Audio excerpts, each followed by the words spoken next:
الحمد للہ وکفا والصلاة والسلام علی عباده الذین اصطفى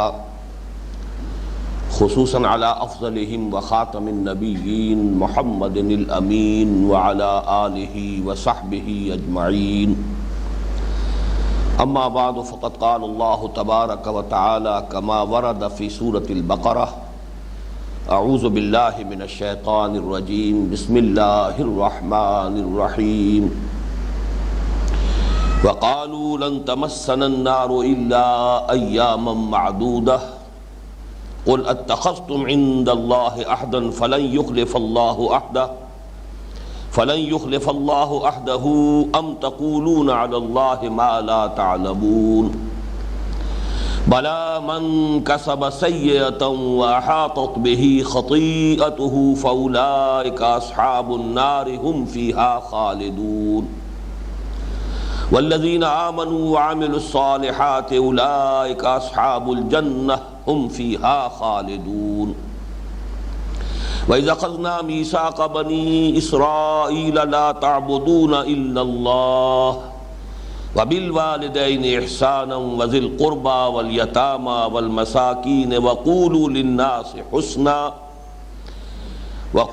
لِلنَّاسِ حُسْنًا وَأَقِيمُوا الصَّلَاةَ وَآتُوا الزَّكَاةَ ثم تولیتم الا قلیلا منکم وانتم معرضون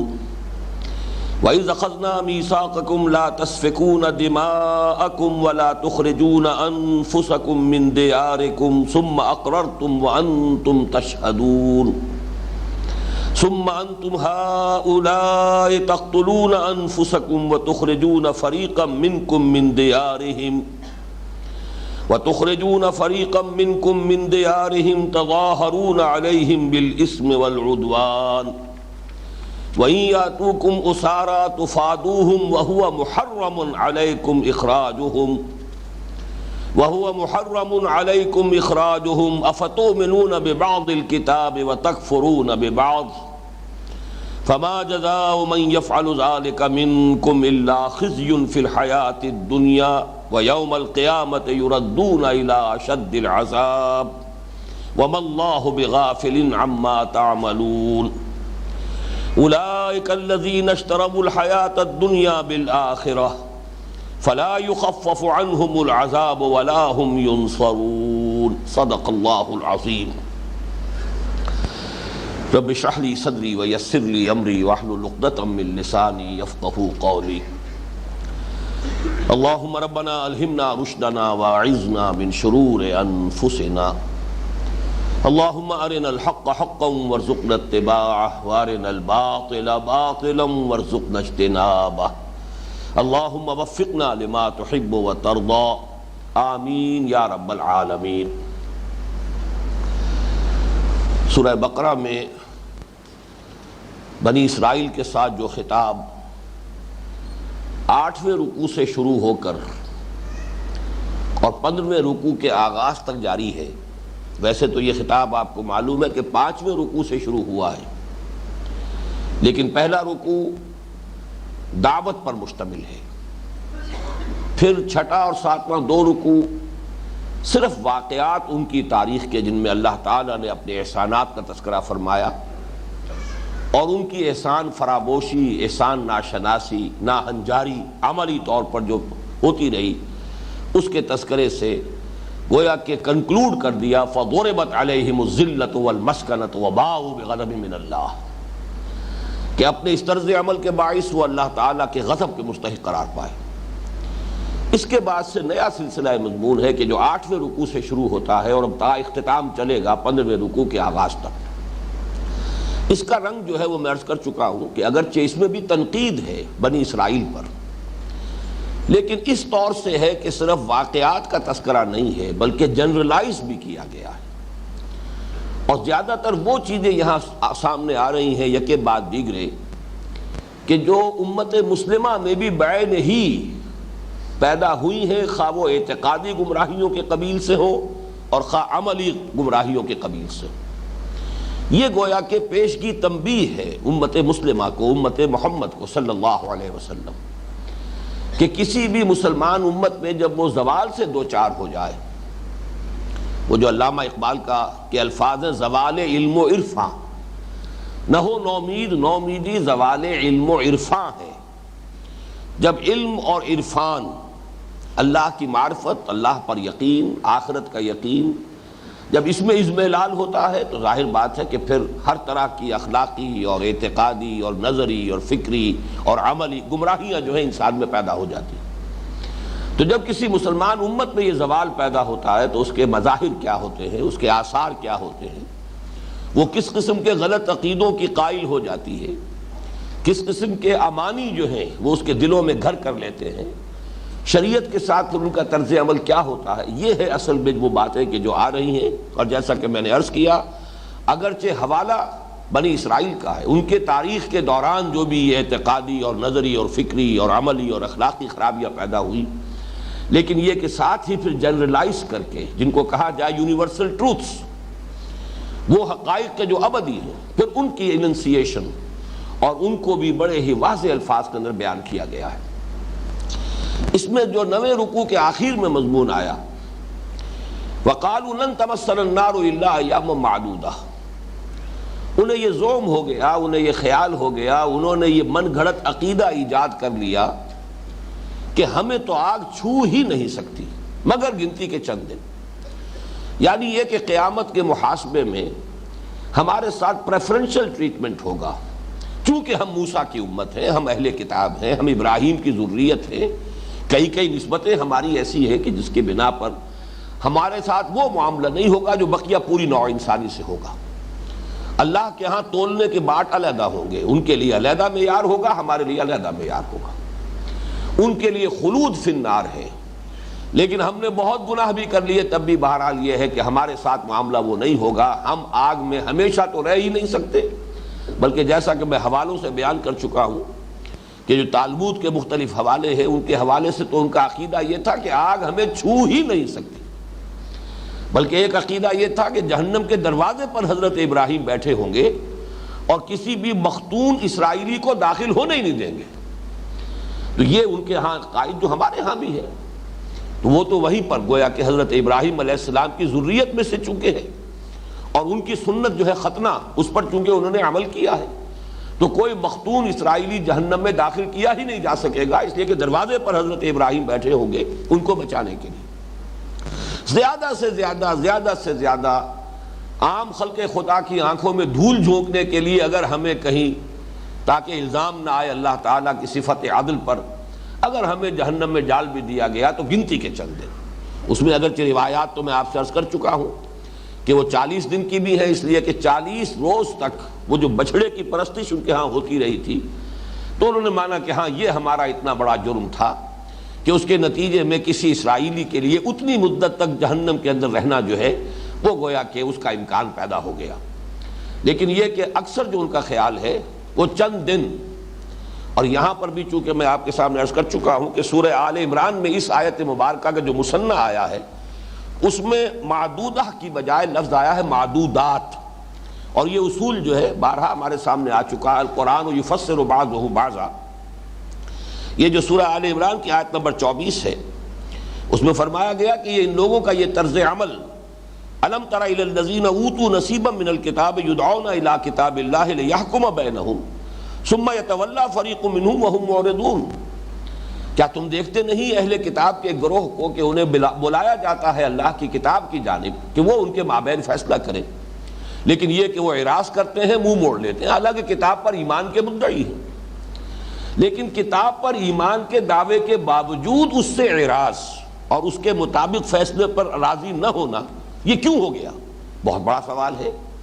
اس کی توجیہ اگلی آیت میں فرمائی گئی، آیت نمبر 24 میں، ذالک بانہم قالوا لن تمسنا النار الا ایاما معدودات،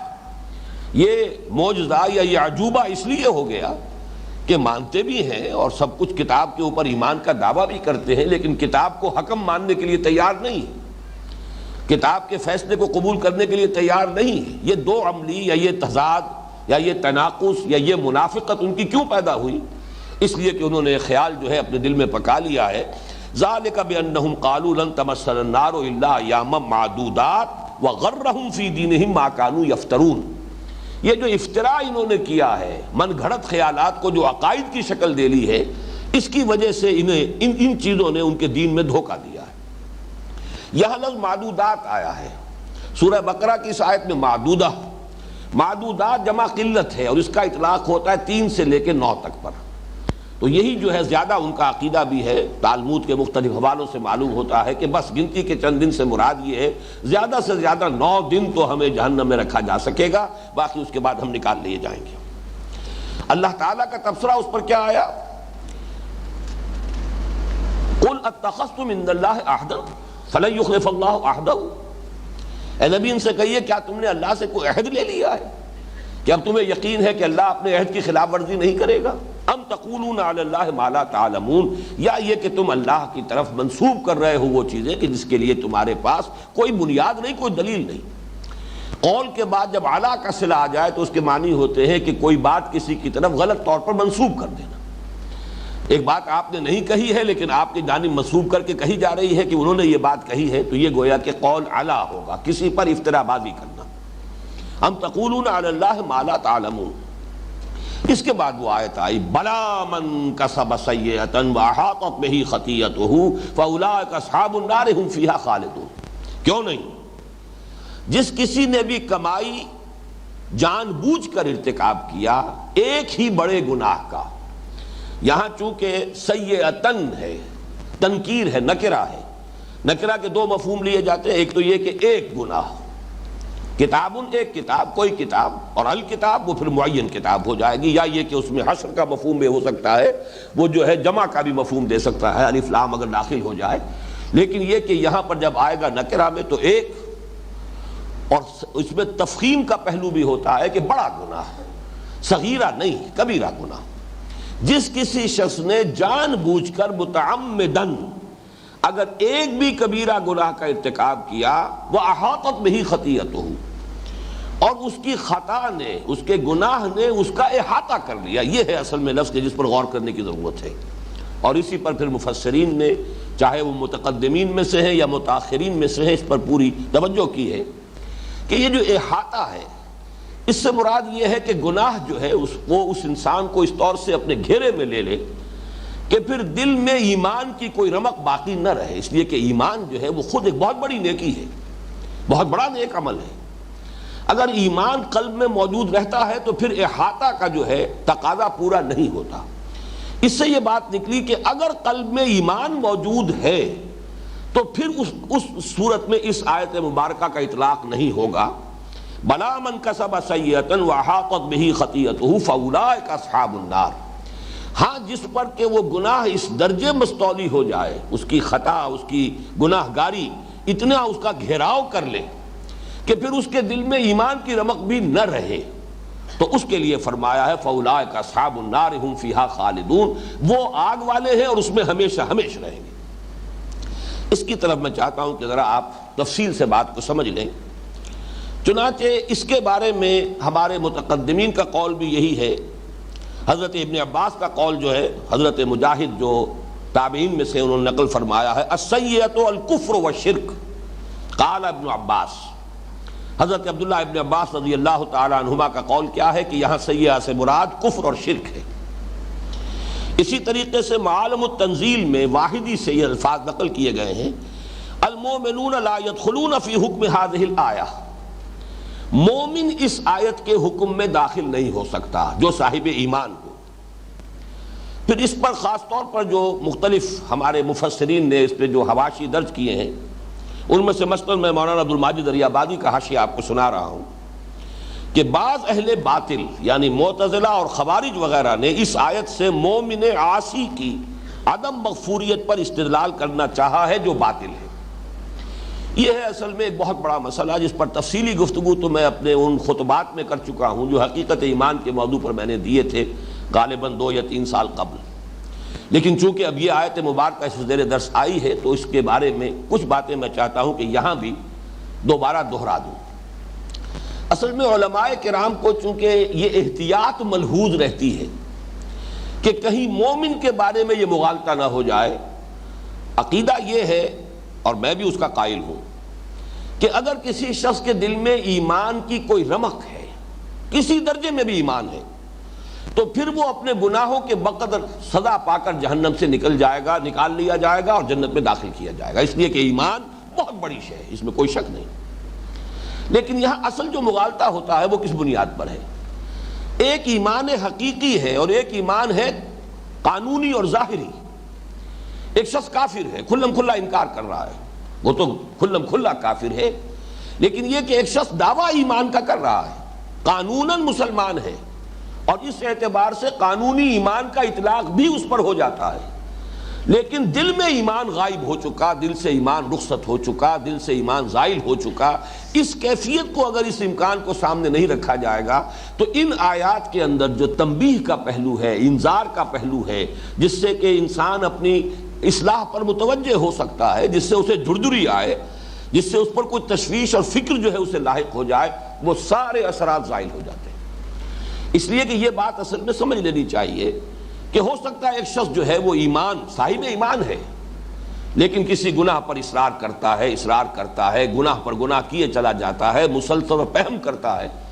ایک حال ایسا ہو سکتا ہے کہ ایمان اس کے دل سے بالکل زائل ہوتا ہے۔ اس کیفیت کو اگر نہیں تسلیم کریں گے کہ قانوناً تو پھر بھی وہ مسلمان رہے گا، قانوناً وہ مومن شمار کیا جائے گا، لیکن حقیقت کے اعتبار سے کافر ہو چکا۔ اور یہ بات سمجھ میں آتی ہے جب قرآن مجید میں نفاق کے بارے میں جو کچھ فرمایا گیا ہے، سورہ منافقون کی آیت نمبر 3، ذالک بانہم آمنوا ثم کفروا فطبع علی قلوبہم فہم لا یفقہون۔ یہ اس لیے کہ وہ ایمان تو لائے تھے، جیسا کہ میں نے حقیقت نفاق کے اپنے خطبات میں کئی مرتبہ واضح کیا کہ ایک تو نفاق ہوتا تھا شعوری، ایک شخص جان بوجھ کر محض دھوکہ دینے کے لیے ایمان لاتا ہے، جیسے کہ سورہ آل عمران کے اندر اس کا تذکرہ کیا گیا کہ یہود کی ایک سازش تھی، انہوں نے سازش کی کہ صبح کے وقت ایمان لے آؤ، آمنوا بالذی انزل علی الذین آمنوا وجہ النہار واکفروا آخرہ۔ اب صبح کے وقت ایمان لاؤ، ایمان کا اعلان کرو، حضور کی صحبت میں جا کے بیٹھو، دن بھر وہاں رہو، شام کو کہو جی ہم نے تو دیکھ لیا، بہت قریب آ کر کچھ نہیں ہے، دور کے ڈھول سہانے تھے، کوئی حقیقت نہیں ہے، ہم تو واپس اپنے دین میں جا رہے ہیں، کفر کرو اور واپس آ جاؤ، تاکہ یہ اسلام کی اور ایمان کی جو ساکھ بن گئی ہے، جو گڈ ول بن گئی ہے کہ جو ایک مرتبہ چکھ لیتا ہے اس کی لذت اور اس کا ذائقہ، پھر وہ اس کو چھوڑنے کے لیے تیار نہیں ہوتا، یہ جو ساکھ ہے ایمان کی، یہ ختم ہو جاتی۔ اب یہ سازش ہے، جس شخص نے اس ارادے کے تحت کلمہ طیبہ پڑھا ہے، ظاہر بات ہے کہ وہ تو ایک منٹ کے لیے بھی ایمان اسے نصیب نہیں ہوا۔ یا جیسے میں نے مثالیں دی ہیں بارہا کہ ہمارے علم میں آتا رہا، اخبار میں خبریں چھپتی رہیں کہ کوئی ہندو جو ہے وہ مسلمان بن کر پاکستان میں آیا اور کسی سرحدی گاؤں میں کسی مسجد میں سال ہر سال تک امامت کرتا رہا۔ اب ظاہر بات ہے اسے معلوم ہے کہ میں نے اسلام قبول نہیں کیا ہے، چاہے اس نے بھی ختنہ بھی کرائی ہوگی، اس نے داڑھی بھی بڑھائی ہوگی، اس نے نماز بھی سیکھی ہوگی، کچھ بنیادی مسائل بھی سیکھے ہوں گے کہ کوئی پوچھ لے اگر مسئلہ تو جواب بھی دے سکوں، مجھے جا کر وہاں جاسوسی کرنی ہے، لیکن اسے معلوم ہے کہ میں تو ایمان نہیں لایا، میں تو جو تھا وہی ہوں، یہ صرف دھوکہ دینے کے لیے، جاسوسی کے لیے میں نے لبادہ اوڑھا۔ یہ شعوری نفاق ہوا، چاہے وہ چند گھنٹوں کا تھا ان یہودی سازشیوں کا، اور چاہے یہ کئی سال کا تھا اس ہندو جاسوس کا، لیکن یہ شعوری نفاق ہے، اس نے اسلام کا لبادہ صرف دھوکہ دینے کے لیے اوڑھا ہے۔ لیکن ایک نفاق وہ تھا، قرآن مجید بار بار اسی لیے کہتا ہے وَهُمْ لَا يَشْعُرُونَ وَهُمْ لَا يَشْعُرُونَ، یہ جو غیر شعوری نفاق ہے کہ ایک شخص ایمان لایا لیکن اب ایمان کے تقاضے پورا کرنے سے طبیعت گھبرائی اور پسپائی شروع ہو گئی اندر ہی اندر، یہ پسپائی اندر ہی اندر ہو رہی ہے، اور اس کی وجہ سے جو بھی ایمان کی رمق نصیب ہوئی تھی وہ اس کی پونجی ہاتھ سے جاتی رہی، اندر سے وہ چٹا کافر ہو چکا ہے، لیکن اوپر ونیئر لگی ہوئی ہے، وہ قانونی ایمان کی جو ہے وہ اس کے اوپر شرط پوری ہو رہی ہے، لہذا وہ مسلمان سمجھا جا رہا ہے۔ یہ اگر حقیقت سامنے نہ ہو تو اس آیت کے اندر جو ہمارے لیے ایک انذار کا پہلو ہے وہ در حقیقت وہ سرے سے پھر ہمارے اندر کوئی اس کی وجہ سے تشویش پیدا ہوگی ہی نہیں کہ اعمال کی وجہ سے بھی ایسا ہو سکتا ہے کہ انسان جو ہے، اور اعمال بھی بہت سے اعمال نہیں، ایک کبیرہ گناہ بھی اگر اس کے اوپر مداومت ہے، اس پر تسلسل ہے، اسی پر ڈیرا لگا لیا گیا ہے، اسی پر انسان جو ہے اوڑھنا بچھونا بنا کر بیٹھ گیا ہے، تو ایک گناہ بھی انسان کے ایمان کو ختم کر کے اسے کفر کے حکم میں داخل کر سکتا ہے، چاہے قانونی اعتبار سے وہ مسلمان تسلیم کیا جا رہا ہو، جیسے کہ عبداللہ ابن ابی بھی آخری وقت تک قانونی طور پر مسلمان سمجھا گیا۔ اچھا، یہ جو منافقین کا تھا ایمان سے کفر کی طرف جانا، سورہ نساء کی بعض آیات سے جو بڑی خوبصورت اس کی تفصیل سامنے آتی ہے، وہ ایک دم نہیں ہو جاتا، بلکہ ایک شخص جب ایمان کی طرف بڑھتا ہے، پھر ایمان کے تقاضوں کو دیکھ کر گھبراتا ہے، پیچھے ہٹتا ہے، پھر وہ کسی وقت پھر طبیعت کے اندر آتا ہے، حضور کی صحبت میں بیٹھا ہے، کچھ قرآن پڑھا ہے، پھر طبیعت میں ایمان کی طرف جو ہے وہ میلان پیدا ہوا، پھر کچھ آگے چلا، پھر جب کوئی تقاضا مشکل آ گیا پھر پسپائی ہوئی۔ تو یہ جیسے ڈوبنے والا آدمی، ایک مرتبہ میں نے مثال دی تھی کہ کوئی شخص جب ڈوب رہا ہوتا تو ایک دم تہ میں نہیں بیٹھ جاتا، ڈبکیاں لگاتا ہے، نیچے گیا پھر اوپر آیا، پھر نیچے گیا پھر اوپر آیا، اور بین ہی وہی نقشہ جو ہے کھینچا گیا ہے سورہ نساء کی اس آیت میں، ان الذین آمنوا ثم کفروا ثم آمنوا ثم کفروا ثم ازدادوا کفرا لم یکن اللہ لیغفر لهم ولا لیہدیہم سبیلا بشر المنافقین بان لهم عذابا الیما۔ وہ لوگ جو ایمان لائے پھر انہوں نے کفر کیا، پھر ایمان لائے پھر کفر کیا، پھر کفر میں بڑھتے چلے گئے، جیسے کہ وہ ڈبکیاں لینے والا شخص ایک دفعہ نیچے گیا پھر اوپر آیا، پھر نیچے گیا پھر اوپر آیا، پھر جو گیا سو گیا، پھر وہ جا کر جو ہے تہ میں بیٹھ گیا۔ بعین ہی یہی معنوی سطح پر ہوتا ہے ایمان، پھر ایمان کے بعد کفر۔ کعبہ مجھے روکے ہے تو کھینچے ہے مجھے کفر، ایمان مجھے روکے ہے تو کھینچے ہے مجھے کفر، کعبہ میرے پیچھے ہے کلیسا میرے آگے، اسی تذبذب میں مذبذبین بین ذالک لا الہ الا ولا الہ الا، یہ کیفیت رہتی ہے کچھ عرصے، اس کے بعد آدمی جو ہے اس کفر کے اوپر، لیکن کفر معنوی، کفر حقیقی، کفر باطنی، کفر قانونی نہیں، قانونی طور پر پھر بھی مسلمان ہے۔ اس حقیقت کو سمجھ لیجئے تو پھر یہ آیات، لیکن چونکہ علماء کرام کو وہ جو اہل سنت کا اجماعی عقیدہ ہے اس کی حفاظت کرنی ہے، معتزلہ کے مقابلے میں اور خوارج کے مقابلے میں، چونکہ خوارج نے بہت بڑی گمراہی کا ارتکاب کیا کہ کبیرہ گناہ جس نے کیا وہ کافر ہو گیا، مرتد ہو گیا، جب مرتد ہو گیا واجب القتل ہے، اس کی جان اور خون بھی مباح، اس کا مال بھی مباح، اس کی عورت بھی جو ہے گویا کنیز کی حیثیت سے اب آپ اپنے گھر میں ڈال لیجئے، سب کچھ ہو گیا، وہ کافر ہو گیا اس لیے کہ اس نے کبیرہ گناہ کا ارتکاب کیا۔ یہ بہت بڑی گمراہی تھی اور تاریخ اسلام میں سب سے بڑی عظیم گمراہی یہی ہوئی۔ تو اس سے گھبراتے ہیں علماء اسلام کہ کہیں کسی کے ذہن میں اس قسم کی انتہا پسندی اور مغالطہ پیدا نہ ہو جائے۔ اسی طریقے سے معتزلہ نے ایک من گھڑت شکل بنا لی ہے، منزلۃ بین المنزلتین، کہ ایک شخص نہ مسلمان ہے نہ کافر ہے تو کیا ہے بھائی؟ یہ بھی میں اس کی حقیقت پوری بیان کر چکا ہوں، میرے ان خطبات کے کیسٹس موجود ہیں، ان کو لے کر سنیے۔ حقیقت میں یہ گمراہیاں جو ہیں ان سے بچانے کے لیے اس قسم کی آیات کی جب تعویل کی جاتی ہے تو اس میں در حقیقت بات وہ اس نتیجہ یہ نکلتا ہے کہ پھر تاثیر ختم ہو جاتی ہے ان آیات کے اندر، پھر لوگوں کو لرزہ طاری کرنے والی جو ایک کیفیت ہے وہ ان کے اندر باقی نہیں رہتی۔ میں مثال آپ کے سامنے رکھ رہا ہوں اسی آیت مبارکہ پر، اب میں یہ باقی اور لوگوں کے حوالے نہیں دے رہا۔ آپ کو معلوم ہے کہ جو دیوبندی مکتب فکر کے مفسرین ہیں، علماء ہیں، ایک خصوصی ان کے ساتھ ایک بہرحال ایک ذہنی مناسبت ہے مجھے، اور خاص طور پر حضرت شیخ الہند کے بارے میں تو میرا قول ہے، میرا خیال ہے، بلکہ مجھے یقین کی حد تک ہے کہ 14ویں صدی ہجری کے سب سے بڑے مجدد اعظم حضرت شیخ محمود الحسن، وہ میرے نزدیک شیخ الہند جن کو کہا جاتا ہے، وہ مجدد اعظم تھے 14ویں صدی ہجری کے۔ تو یہ میرے دل میں ان کا مقام ہے، قدر و قیمت ہے ان کی میری نگاہوں میں، لیکن اس کے باوجود وہاں جہاں اختلاف کی بات ہے وہ میں اپنا اظہار اختلاف کر رہا ہوں۔ چنانچہ اس آیت کے بارے میں مولانا تھانوی نے لکھا، کیوں نہیں جو شخص قصداً بری باتیں کرتا رہے اس کو اس کی خطا اور قصور اس طرح احاطہ کر لے کہ کہیں نیکی کا اثر تک نہ رہے، سو ایسے لوگ اہل دوزخی ہوں گے اور وہ اس میں ہمیشہ ہمیش رہیں گے۔ شیخ الہند لکھ رہے ہیں، گناہ کسی کا احاطہ کر لیں اس کا یہ مطلب ہے کہ گناہ اس پر ایسا غلبہ کر لیں کہ کوئی جانب ایسی نہ ہو کہ گناہ کا غلبہ نہ ہو، حتیٰ کہ دل میں ایمان و تصدیق بھی باقی نہ رہے۔ اگر دل میں ایمان و تصدیق بھی ہوگی تو احاطہ مذکور محقق نہ ہوگا،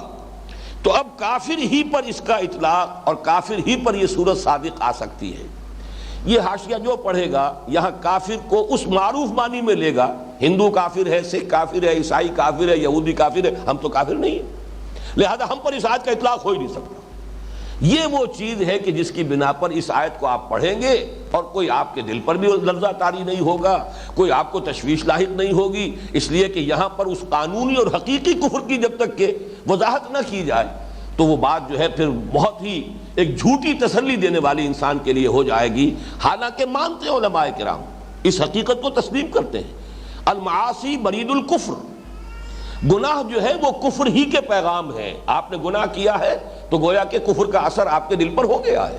پھر گناہ کیا ہے پھر اور اثر ہو گیا، پھر گناہ کیا پھر اور اثر ہو گیا ہے. متعدد ایسی روایات موجود ہیں جن میں سے ایک روایت کا تو متن بھی میں لے کر آیا ہوں. یہ حضرت ابو ہریرہ رضی اللہ تعالیٰ عنہ سے یہ روایت مروی ہے. احمد ابن حنبل نے بھی روایت کیا، امام ترمذی نے بھی روایت کیا، امام ابن ماجہ نے بھی روایت کیا. الفاظ یہ ہے کہ حضور نے فرمایا ان المؤمن اذا اذنب، اور ایک روایت میں اذنبا کے بعد ذنبن کا لفظ بھی ہے. یقیناً ایک مومن شخص جب گناہ کرتا ہے کوئی ایک گناہ، کانت نقطۃ سوداء فی قلبہ، تو وہ گناہ اس کے دل میں ایک سیاہ داغ بن جاتا ہے. فإن تاب واستغفر، پھر اگر اس نے توبہ کی اور استغفار کر لیا، ثقل قلبہ، تو دل جو ہے اس کا صاف ہو جاتا ہے، اس پر ثقل ہو جاتی ہے، پھر وہ سیاہ جو داغ ہے اس کا اثر زائل ہو جاتا ہے. وإن زادت، لیکن اگر گناہ ہی کرتا رہے، اضافہ کرتا رہے، تو یہ جو سیاہی ہے یہ بڑھتی رہتی ہے حتی تعلو قلبہ، یہاں تک کہ حتی تعلو قلبہ، اس کے پورے دل کے اوپر طاری ہو جاتی ہے. فذلک الران الذی ذکر اللہ تعالی کلا بل ران علی قلوبہم ما کانوا یکسبون، یہ ہے وہ رین، یہ زنگ جو دلوں پر آ جاتا ہے جس کا کہ ذکر اللہ تعالی نے سورہ مطففین کی اس آیت میں کیا ہے. ایک اور روایت میں الفاظ یہاں تک آئے ہیں کہ جب وہ گناہ کرتا رہتا ہے تو پورا دل سیاہ ہو جاتا ہے اور پھر وہ اس طرح بند ہو جاتا ہے اور اس کے اوپر مہر کر دی جاتی ہے. طبع اللہ علی قلوبہم، بین ہی وہ الفاظ ہیں جو سورہ منافقون کی آیت نمبر 3 میں آئے ہیں. ذالک بانہم آمنوا ثم کفروا فطبع علی قلوبہم فہم لا یفقہون. اور الفاظ یہ ہیں دوسری روایت کے، پھر اس میں کوئی خیر داخل ہو ہی نہیں سکتا، دل کے اوپر مہر لگ گئی، اب اس مہر کی وجہ سے اس دل کے اندر کوئی خیر داخل ہو ہی نہیں سکتا. یہ کیفیت جو ہے یہ کفر معنوی ہے بغیر کفر قانونی کے. اوپر سے ایک شخص مسلمان ہے، اگر ہم اس امکان کو سامنے رکھیں گے تو پھر یہ کہ ان آیات کے اندر ہمارے لیے تنبیہ کا پہلو ہے. یہ ساری آیات جیسا کہ میں نے عرض کیا ہے بنی اسرائیل ہی کی تاریخ بیان کرنے کے لیے نہیں ہے، یہ ہماری تعلیم کے لیے، ہماری تعدیب کے لیے، ہماری تنبیہ کے لیے، ہمیں پیشگی طور پر متنبہ کرنا مقصود ہے کہ مسلمانوں یہ کیفیت بھی ہو جاتی ہے، ہوئی ہے، تم اپنے آپ کو اس سے بچانے کی کوشش کرنا. میں ایک اور مثال دیتا ہوں آپ کی. اسی میرے نزدیک علماء کرام کی یہ جو احتیاط ہے اس کی وجہ تو سمجھ میں آتی ہے، لیکن اس احتیاط میں اتنا غلو ہو گیا ہے، اتنے آگے بڑھ گئے ہیں کہ ان آیات مبارکہ کی تاثیر ختم ہو گئی ہے کہ مسلمان پڑھتا ہوا نکل جائے گا اور اس کو کوئی تشویش لاحق نہیں ہوگی. اب اس کی مثال میں آپ کو دے رہا ہوں. خلود فی النار کے ضمن میں مسلمان کے لیے سورہ نساء کی ایک آیت میں بھی کہ اگر کوئی مسلمان کسی دوسرے مسلمان کو قتل کر دے تو اس کی دو شکلیں ہیں. ایک قتل خطا ہے، ارادہ نہیں تھا قتل کرنے کا، لیکن یہ کہ اس کے ہاتھوں کوئی شخص قتل ہو گیا، اس کے سلسلے میں کیا ہوگا، تفصیلی احکام دیے گئے ہیں. اگر وہ آزاد مسلمان ہے اور مسلمانوں کے اپنے معاشرے کا فرد ہے تو یہ کرنا پڑے گا. اگر وہ کسی ایسے قبیلے کا ہے جس سے کہ تمہاری دشمنی ہے، کافر قبیلے سے تعلق رکھتا ہے تو یہ شکل ہوگی. مختلف صورتوں میں اس کے تفصیلی احکام دیے گئے، لیکن وہ ہے قتل خطا کے.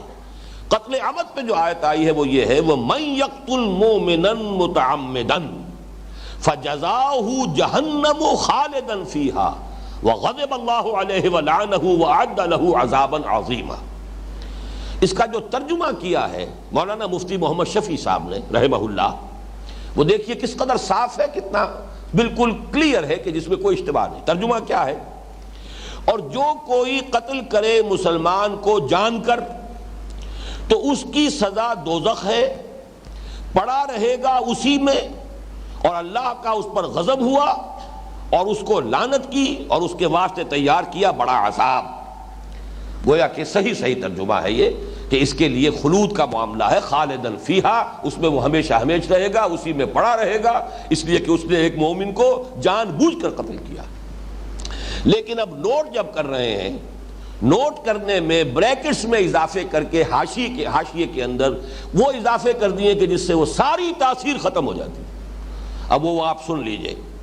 اور جو شخص کسی مسلمان کو قصداً قتل کر ڈالے تو اس کی اصلی سزا تو جہنم میں اس طرح رہنا ہے کہ ہمیشہ ہمیشہ اسی میں رہے گا. لیکن اللہ تعالیٰ کا فضل ہے کہ یہ اصلی سزا جاری نہ ہوگی، بلکہ ایمان کی برکت سے آخر نجات ہو جائے گی، اور اس پر ایک میعاد معین تک کے واسطے اللہ تعالیٰ غضبناک ہوں گے اور اس کو اپنی رحمت خاصہ سے دور کریں گے اور اس کے لیے بڑی سزا یعنی دوزخ کا سامان کریں گے۔ اس کے اندر اضافے کر کے وہ جو معتزلہ اور خوارج کے نقطۂ نظر سے بچنے کی کوشش میں جو صورت بنائی ہے، اس کا نتیجہ یہ ہے کہ اب کسی مسلمان کے لیے اس میں وہ تنبیہ والا پہلو، وہ تاثیر والی بات جو ہے باقی نہیں رہی۔ اس چیز کو میں چاہتا ہوں کہ اچھی طرح سمجھ لیا جائے، اور وہ اس لیے کہ میں بھی تسلیم کرتا ہوں اگر دل میں ایمان ہے، لیکن دل کا ایمان، قانونی ایمان نہیں۔ قانونی ایمان تو منافق بھی ہر شخص کو قانونی مومن تھا۔ قرآن مجید میں کوئی آیت نہیں ہے کہ جس میں منافقین کو یا ایھا الذین نافقوا یا ایھا المنافقون سے خطاب کیا گیا۔ تمام منافقوں سے جو باتیں ہوئی یا ایھا الذین آمنوا سے ہوئی، اس لیے کہ ظاہر بات ہے قانوناً وہ بھی مسلمان ہے، وہ مومن ہے، کلمہ پڑھتے ہیں، حضور کے پیچھے نمازیں پڑھتے تھے، بلکہ 7 جنگوں میں بھی چلے جاتے تھے، چاہے جا کر وہاں فتنہ پردازی کرے، عین وقت پر 300 نکل آئے۔ لیکن یہ کہ اور دوسرے معاملات کے اندر جو ہے ان کی جو بھی ریشہ دوانیاں رہی ہیں سب کو معلوم ہے، قانوناً تو مسلمان تھے۔ عبداللہ ابن ابی بھی مرا ہے تو اس کی نماز جنازہ حضور نے پڑھی ہے۔ اپنا کرتا مبارک جو ہے، چونکہ اس کے بیٹے جو ہے، اس کے صاحبزادے وہ ایک سچے مومن تھے، عبداللہ ابن ابی، ان کی فرمائش پر حضور نے اپنا کرتا اتار کر دیا کفن کے لیے۔ حضرت عمر جب کچھ اس پر انہوں نے کہا حضور کیا کر رہے ہیں آپ، ایک منافق کے لیے آپ اپنا کرتا عطا فرما رہے ہیں۔ آپ نے فرمایا کہ اے عمر، میرا کرتا اسے اللہ کے عذاب سے بچا نہیں سکتا، لیکن یہ نوجوان جو مومن ہے، خالص مومن ہے، اس کی ایک فرمائش ہے، اس کی ایک خواہش ہے، میں پوری کر رہا ہوں، لیکن میرا کرتا اسے اللہ کے عذاب سے بچا نہیں سکتا۔ تو ان حقائق کو سامنے رکھنے کی ضرورت ہے۔ بلا من کسب سیئۃ، یقیناً آیت کا مفہوم یہی ہے، جس شخص نے ایک گناہ کبیرہ بھی جان بوجھ کر اس کا ارتکاب کیا، پھر اس پر مداومت کرتا رہا یہاں تک کہ اس گناہ نے اس کا احاطہ کر لیا، اور یقیناً اس کے معنی یہ ہے کہ ایمان حقیقی بھی اس سے زائل ہو گیا، اس لیے کہ گناہ کا اثر یہ ہوتا ہے۔ یہی وجہ ہے کہ توبہ کا لفظ جہاں آیا سورۃ الفرقان میں، وہ ہمارے منتخب نصاب میں داخل ہے، وہاں آمنہ کا لفظ آیا۔ جب انسان توبہ کرتا ہے حقیقت میں تو اثر نو ایمان لاتا ہے۔ الا من تاب وآمن وعمل عملا صالحا فاولئک یبدل اللہ سیئاتہم حسنات وکان اللہ غفورا رحیما۔ جو شخص توبہ کرتا ہے پھر ایمان لاتا ہے، جیسے کہ ایک حدیث میں آیا ہے، جب انسان گناہ کا ارتکاب کرتا ہے ایمان اس کے دل سے نکل کر اس کے سر کے اوپر چکر لگاتا ہے۔ اگر توبہ کرتا ہے تو لوٹ آتا ہے، دل میں داخل ہو جاتا ہے، اگر توبہ نہیں کرتا رخصت ہو جاتا ہے۔ لیکن یہ سارا معاملہ ایمان حقیقی، قلبی ایمان والا یہ جو معاملہ ہے، یہ قانونی ایمان، چاہے زانی ہو، چاہے شرابی ہو، چاہے چور ہو، چاہے ڈاکو ہو، وہ پہلے بھی مسلمان ہے، بعد میں بھی مسلمان ہے، قانوناً وہ مسلمان رہتا ہے۔ گناہ کبیرہ کے ارتکاب سے کوئی شخص کافر نہیں ہو جاتا، مرتد نہیں ہو جاتا، قانونی اسلام اس کا برقرار رہے گا۔ البتہ حقیقی ایمان کا معاملہ اور ہے، اور یہ کہ اگر حقیقتاً ایمان زائل ہو چکا ہو، مانن انسان کافر ہو چکا ہو، جیسے کوئی منافق، یا یہ کہ چاہے وہ اپنے نفاق پر شعوری طور پر متنبع نہیں ہے، خود نہیں جانتا اپنے آپ کو کہ میں منافق ہوں، تب بھی اگر گناہ کا احاطہ ایسا ہو گیا ہے کہ جس سے ایمان قلبی جو ہے وہ زائل ہو گیا ہے، تو اس پر اس آیت کا اطلاق ہوگا، چاہے ظاہری اعتبار سے دنیا میں وہ مسلمان سمجھا جا رہا ہو اور اسے اپنا گمان ہو۔ وَزَعَمَ أَنَّهُ مُسْلِمٌ۔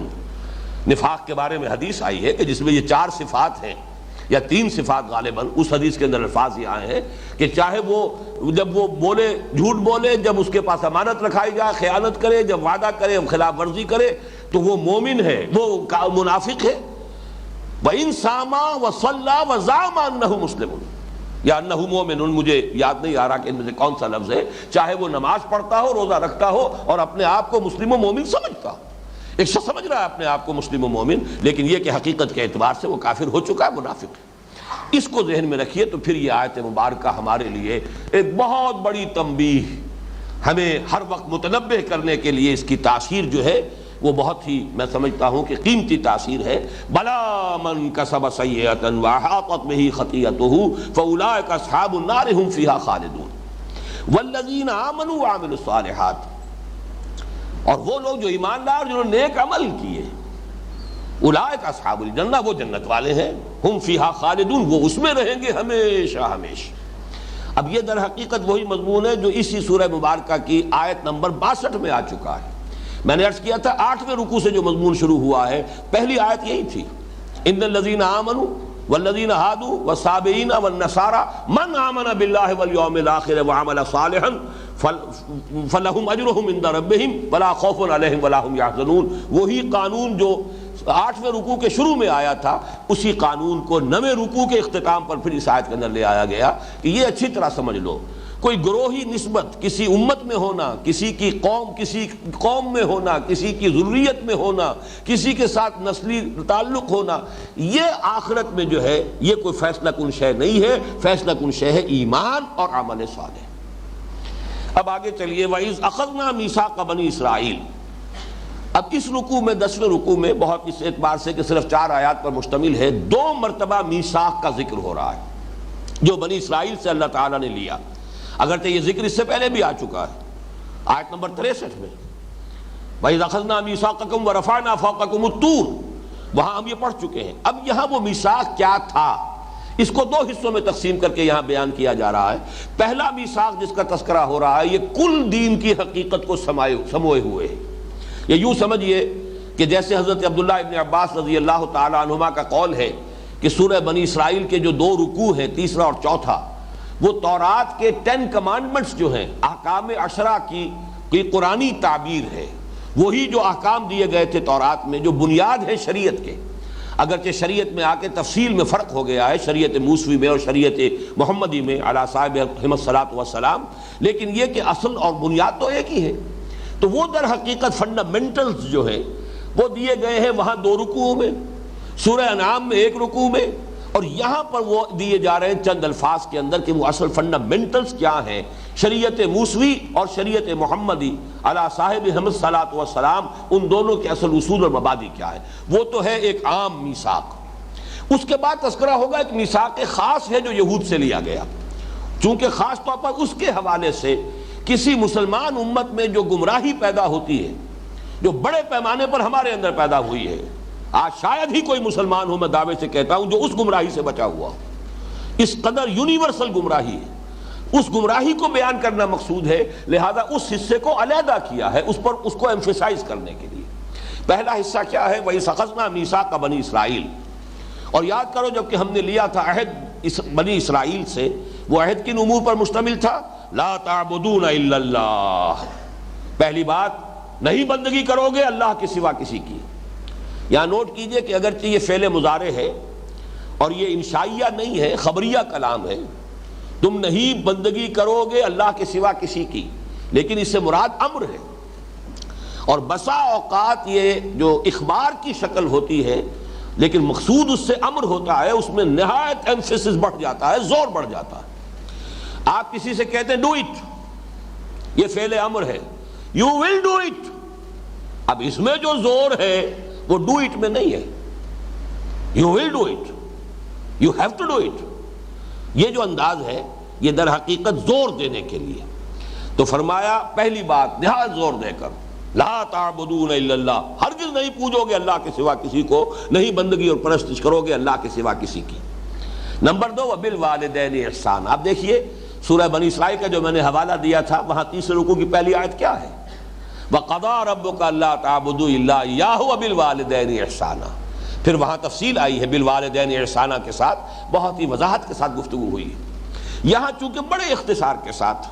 یوں سمجھیے کہ ایک ہی آیت میں در حقیقت وہ پورے دین کا لب لباب، جو بھی شریعت کے اصول اور مبادی ایک آیت میں لائے جا رہے ہیں، وہاں 2 رکوعوں میں ہے، سورہ انعام میں 1 رکوع میں ہے، لیکن یہاں ایک آیت میں ہے۔ یہی قرآن مجید کا اسلوب ہے کہ کہیں ایک بات جو ہے انتہائی مخفف کر کے اور مختصر کر کے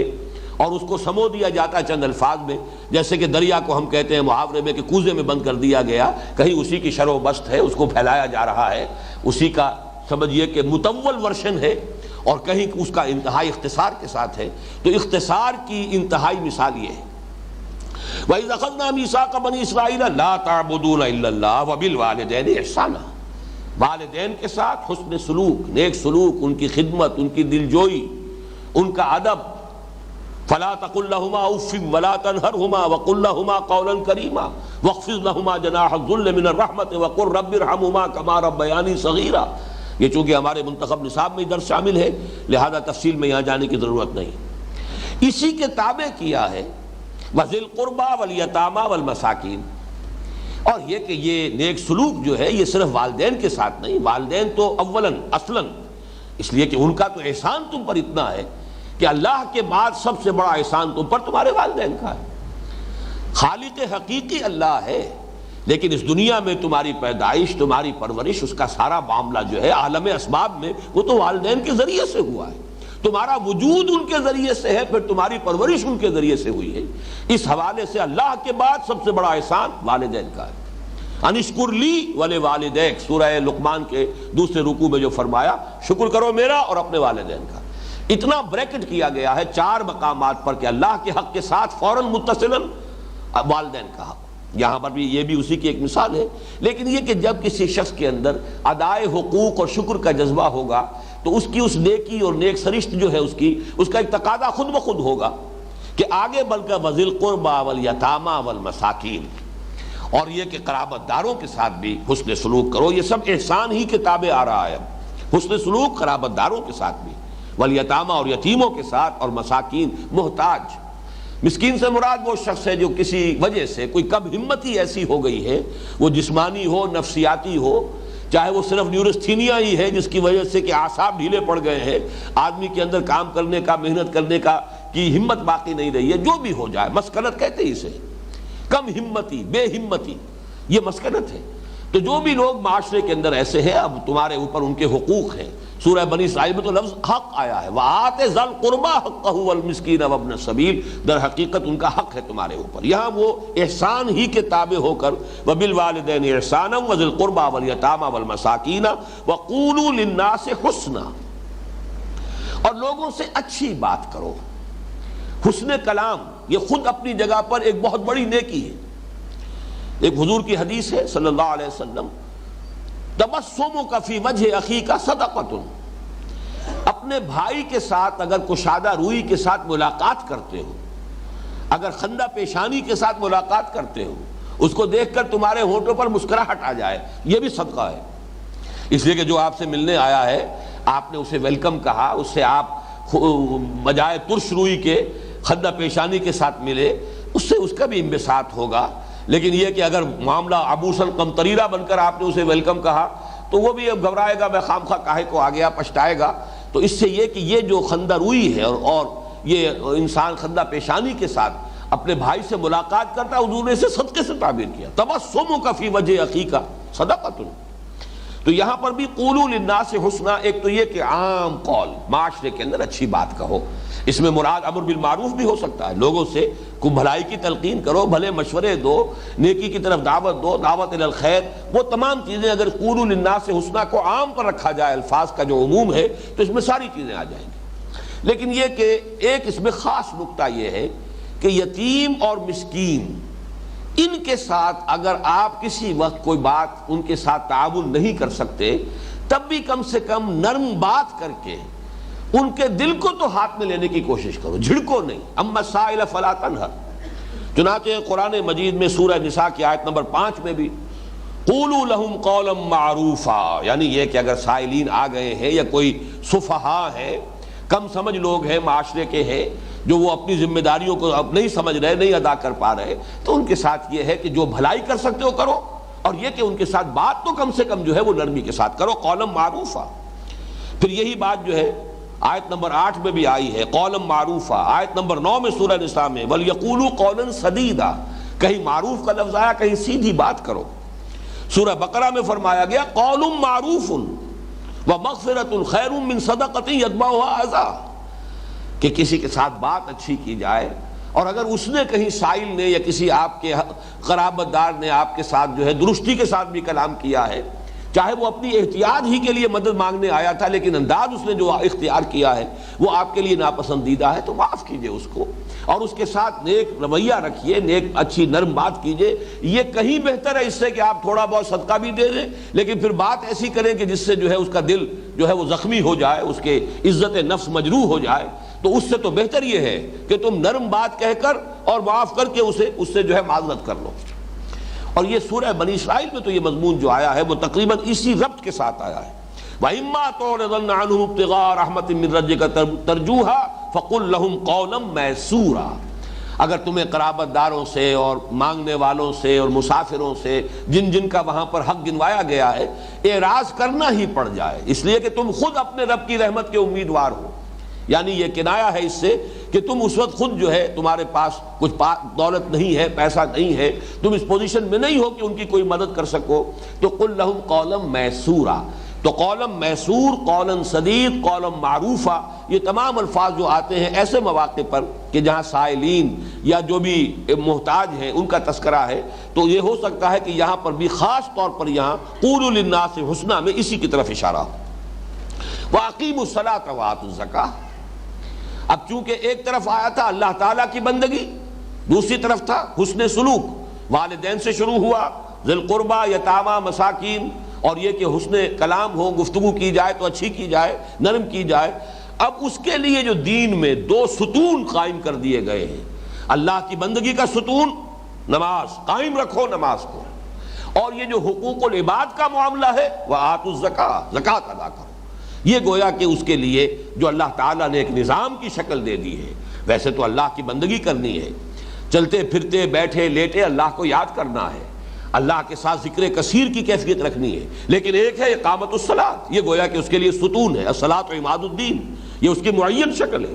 یہ تو ہر حال میں تمہیں اس کا التزام کرنا ہے۔ اسی طریقے سے زکوٰۃ جو ہے وہ ایک معین ہے، اس کی پابندی تو کرنی ہی کرنی ہے، باقی اس سے بھی زیادہ دو، جیسے کہ حضور نے فرمایا کہ ان فی المال لحقا سوی الزکاۃ، منتخب نصاب کے درس نمبر 2 میں آیت البر کے ضمن میں یہ حدیث جو ہے ہم پڑھ چکے ہیں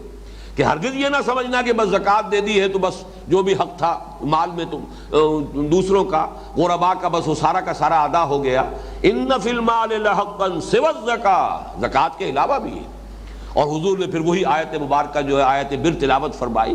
لیس البر ان تولوا وجوہکم قبل المشرق والمغرب ولکن البر من آمن باللہ والیوم الآخر والملائکۃ والکتاب والنبیین وآتى المال على حبه ذوي القربى واليتامى والمساكين وابن السبيل والسائلين وفي الرقاب وأقام الصلاة وآتى الزكاة۔ آتى الزكاة تو علیحدہ آ گیا، وہ جو معین نظام ہے وہ تو علیحدہ ہے، تو پہلے جو کہا گیا ہے کہ وآتى المال على حبه ذوي القربى واليتامى والمساكين وابن السبيل، یہ تو گویا کہ اس پر اضافی ہے۔ تو حضور نے اپنے اس قول کے لیے دلیل کے طور پر اس آیت مبارکہ کی تلاوت فرمائی، اور آپ کا قول کیا تھا؟ ان فی المال لحقا سوی الزکاۃ، کبھی یہ نہ سمجھنا کہ بس زکوٰۃ اگر ادا کر دی ہے تو سارا حق ادا ہو گیا، یقیناً تمہارے مال میں زکوٰۃ کے علاوہ بھی حق ہے، غرباء کا، محتاجوں کا، محرومین کا، سائلین کا، ذوی القربہ کا، ان کے حقوق جو ہے صرف زکوٰۃ پر آ کر ختم نہیں ہو جاتے۔ یہاں بھی اسی کی مثال ہے، وَأَقِیمُوا الصَّلَاةَ وَآتُوا الزَّکَاةَ ثُمَّ تَوَلَّیْتُمْ إِلَّا قَلِیلًا مِنْکُمْ، یہ تو تم سے عہد لیا گیا تھا، قول و قرار لیا گیا تھا تمہارے ایلڈرز سے، جبکہ کوہ طور ان کے سروں پر معلق کر دیا گیا تھا، تمہارے سرکردہ 70 افراد تھے وہ جو حضرت موسیٰ علیہ السلام کے ساتھ گئے تھے، اور وہاں جب تورات کے وہ شریعت دے کر اور تم سے قول و قرار پختہ لیا گیا تھا، لیکن تمہارا حال یہ رہا ثُمَّ تَوَلَّیْتُمْ إِلَّا قَلِیلًا مِنْکُمْ، پھر تم نے روگردانی کی، پیٹھ موڑ لی، اس عہد کو پورا نہیں کیا، طرح طرح سے بہانے بنا کر اس سے پہلوتہی کی راہ اختیار کی۔ ایک بہانہ تو وہ ہم پڑھ چکے ہیں کہ سبت کا قانون کیسے توڑا تم نے، کہ مچھلی پکڑی تو نہیں ہفتے کے روز، لیکن ہفتے کے روز ساری محنت ہوتی رہی، سارا وقت صرف ہو گیا اسی میں کہ وہ گڑھے کھود کھود کر سمندر کا پانی مچھلیوں سمیت وہ تالاب بنا لیے جائیں تاکہ یہ کہ پھر اتوار کو جا کر پکڑ لیں، تو وہ روح دین ختم، اس لیے کہ وہ تو اس لیے تھا کہ پورا ہفتے کا دن تم صرف کرو اللہ کی یاد میں، عبادت میں، تلاوت میں، تورات کی تلاوت کرو، تعلیم و تعلم کا معاملہ ہو، سمجھنے سمجھانے کا ہو، آپس میں مذاکرہ ہو رہا ہو تورات کا، اللہ کو یاد کرو، نماز پڑھو، اس کے لیے تھا۔ تم نے یہ کیا کہ وہ وقت تو لگا دیا سارا جو ہے اسی دھندے کے اندر، لیکن اپنے دل میں مطمئن یہ کہ ہم نے مچھلی پکڑی نہیں ہے، لہذا گویا کہ قانون شریعت کی ہم نے خلاف ورزی نہیں کی۔ یہ بھی بالکل وہی بات ہے کہ اندر سے وہی دیمک چٹ کر چکی ہے، لیکن اوپر ونیئر لگا ہوا ہے، لکڑی کی ایک تختی سی جو ہے وہ اس نے چھوڑ دی ہے، تاکہ جو ہے گھر والا جو ہے اسے یہ خیال نہ ہو کہ میری چوکھٹ جو ہے وہ ختم ہو گئی، بلکہ دھوکے ہی کے اندر رہے کہ چوکھٹ تو کھڑی ہے، جبکہ حقیقت میں وہ دیمک جو ہے اندر سے اسے کھوکھلا کر چکی۔ تو تم نے بھی شریعت کے ساتھ یہی تم نے مذاق کیا ہے، یہی کھیل کھیلا ہے۔ تو یہاں فرمایا ثم تولیتم الا قلیلا منکم وانتم معرضون، یہ انتم معرضون، تمہارے اندر اعراض، پہلوتہی کرنا، کسی طریقے سے شریعت کی پابندیوں سے اپنے آپ کو بچانا، اس کا رجحان جو ہے نہایت راسخ تھا، پختہ تھا۔ یہ تم نے جو کچھ کیا ہے نیت کے ساتھ کیا، ارادے کے ساتھ کیا، وانتم معرضون، یہ ایسا نہیں ہے کہ مغالطے میں ہوا ہو۔ مغالطے میں، جہالت میں، نادانی میں اگر کوئی گناہ ہو جاتا ہے تو اس کا تو قانون یہ ہے کہ جیسے ہی آدمی کو ہوش آئے فوراً توبہ کرے. تو التائب من الذنب کمن لا ذنب لہ، گناہ سے توبہ کر لینے والا تو ایسا ہے جیسے کہ اس نے کبھی گناہ کیا ہی نہیں تھا. اب آئیے وہ دوسرا جو خاص میثاق ہے جس کے حوالے سے ایک بہت بڑی گمراہی ہے جس کا تذکرہ ہونے والا ہے، اور پھر یہ نوٹ کیجئے گا کہ یہ اصل میں وہ شے ہے کہ جو آج تقریباً ہر مسلمان کی زندگی کے اندر موجود ہے، وہ عملی گمراہی. وَإِذْ أَخَذْنَا مِيثَاقَكُمْ لَا تَسْفِكُونَ دِمَاءَكُمْ، اور ذرا یاد کرو جب کہ ہم نے تم سے ایک عہد اور بھی لیا تھا. حالانکہ اس کو شامل کیا جا سکتا تھا، لیکن جیسا کہ میں نے عرض کیا ہے اس عہد کو چونکہ وہ ایک جنرل ہے، وہ دین کی بنیادی حقیقت، چاہے وہ شریعت محمدی ہے یا شریعت موسوی تھی علیہم الصلاۃ والسلام، ان دونوں کے بارے میں جو اقدار مشترک تھی انہیں علیحدہ کر دیا. اب ایک خاص جو ان سے لیا گیا تھا، اور یہ ہے در حقیقت ایک دوسرے انداز میں مسلمانوں کو بھی اس کی تلقین کی گئی. بار بار قرآن میں آتا ہے اشداء علی الکفار رحماء بینہم اعزۃ علی الکافرین اذلۃ علی المؤمنین، اہل ایمان کے حق میں نہایت نرم ہو، حلقہ یاراں تو بریشم کی طرح نرم، اور رزم حق و باطل ہو تو فولاد ہے مومن. اشداء علی الکفار رحماء بینہم، تو تمہیں آپس میں کیسے رہنا چاہیے مسلمانوں کا مسلمانوں کے ساتھ طرز عمل، یا چونکہ اس وقت کی مسلم امت جو ہے وہ بنی اسرائیل تھے تو ان سے کیا عہد لیا گیا تھا اسے غور سے سنیے. وَإِذْ أَخَذْنَا مِيثَاقَكُمْ، اور یاد کرو جب کہ ہم نے تم سے میثاق لیا تھا، ایک اور قول و قرار بھی بڑا پختہ لیا تھا. وہ کیا تھا؟ لا تسفکون دماءکم. یہاں پھر دیکھیے وہی فعل مضارع ہے، تم نہیں بہاؤ گے اپنا خون. اور یہ قرآن مجید کا بڑا لطیف انداز ہے. لا تسفکون دماءکم، کم سے مراد کیا ہے؟ یعنی کوئی اسرائیلی کسی دوسرے اسرائیلی بھائی کا خون نہ بہائے. دیکھنا تمہیں آپس میں رحماء بینہم بن کر رہنا ہے، تمہیں ایک دوسرے کی عزت، ایک دوسرے کے مال، ایک دوسرے کی جائیداد، ایک دوسرے کی جان، اس کے محافظ بن کر رہنا ہے. لا تسفکون دماءکم، کبھی اپنا خون نہ بہانا، آپس میں مت لڑنا، کچھ تو خون نہ کرنا، ایک دوسرے کو قتل نہ کرنا، ایک دوسرے سے جنگ نہ کرنا. وَإِذْ أَخَذْنَا مِيثَاقَكُمْ لَا تَسْفِكُونَ دِمَاءَكُمْ وَلَا تُخْرِجُونَ أَنفُسَكُمْ مِنْ دِيَارِكُمْ، اور نہ نکالنا اپنے آپ کو اپنے گھروں سے. یہاں پر بھی وہی بات، اپنے آپ کو نکالنے سے مراد کیا ہے؟ اپنے اسرائیلی بھائیوں کو مت نکالنا ان کے گھروں سے. لیکن چونکہ تم ایک امت ہو، جیسے حضور نے فرمایا مسلمان ایک امت ہے اور ہر مسلمان دوسرے مسلمان کا بھائی ہے، المسلم اخو المسلم، اس حوالے سے اگر تم نے اپنے کسی بھائی کا خون بہایا تو گویا کہ اپنا خون بہایا. جیسے ایک حدیث میں آتا ہے کہ کبھی اپنے ماں باپ کو گالی مت دیا کرو. اور کسی نے پوچھا حضور کون ہے جو اپنے ماں باپ کو گالی دے گا؟ آپ نے فرمایا تم اگر کسی کے ماں باپ کو گالی دیتے ہو تو وہ پلٹ کر تمہارے ماں باپ کو گالی دے گا، تو گویا کہ تم نے خود اپنے ماں باپ کو گالی دی. یہ انداز ہے بڑا بلیغ سمجھانے کا. تم نے اگر کسی کی عزت پر حملہ کیا، اپنے مسلمان بھائی کی عزت پر، تو تم نے اصل میں اپنی عزت پر حملہ کیا ہے. تو وہ انداز ہے وَإِذْ أَخَذْنَا مِيثَاقَكُمْ لَا تَسْفِكُونَ دِمَاءَكُمْ، تم ہرگز نہیں بہاؤ گے اپنا خون، یعنی کوئی اسرائیلی دوسرے اسرائیلی کا خون نہیں بہائے گا. وَلَا تُخْرِجُونَ أَنفُسَكُمْ مِنْ دِيَارِكُمْ، اور تم اپنے آپ کو، یعنی کوئی اسرائیلی کسی دوسرے اسرائیلی کو ان کے گھروں سے نہیں نکالے گا، ان کے شہروں سے یا ان کے ملکوں سے ملک بدر نہیں کرے گا. ثُمَّ أَقْرَرْتُمْ وَأَنْتُمْ تَشْهَدُونَ، پھر تم نے اس پر اقرار کیا، مانا، اور تم اس پر پورے طور پر گواہ بنے. تشہدون کے دونوں مفہوم ہو سکتے ہیں کہ گویا کہ جو اس وقت حضور کے زمانے میں اور نزول قرآن کے زمانے میں یہودی موجود تھے کہ تم خود گواہ ہو کہ یہ قول و قرار ہوا تھا، تمہاری تورات کے اندر یہ قول و قرار موجود ہے کہ ہم نے تم سے یہ عہد لیا تھا. اور یہ کہ جس وقت انہوں نے عہد کیا تھا جان بوجھ کر کیا تھا، پورے شعور کے ساتھ کیا تھا. اس معنی میں وانتم تشہدون کا مفہوم وہ ہوگا جو ہم کرتے ہیں. کوئی اقرار نامہ لکھتا ہے تو میں بقائمی ہوش و حواس یہ اقرار کر رہا ہوں، تو یہ گویا کہ وانتم تشہدون میں ادھر اشارہ ہو رہا ہے. تم نے خوب سوچ سمجھ کر اللہ کے ساتھ جو قول و قرار کر رہے تھے اس کی ذمہ داریوں کے پورے شعور کے ساتھ، احساس کے ساتھ تم نے اللہ سے یہ عہد کیا تھا. ثم انتم ہؤلاء، پھر یہ تم ہی لوگ ہو، تقتلون انفسکم، اپنے آپ کو قتل کرتے ہو،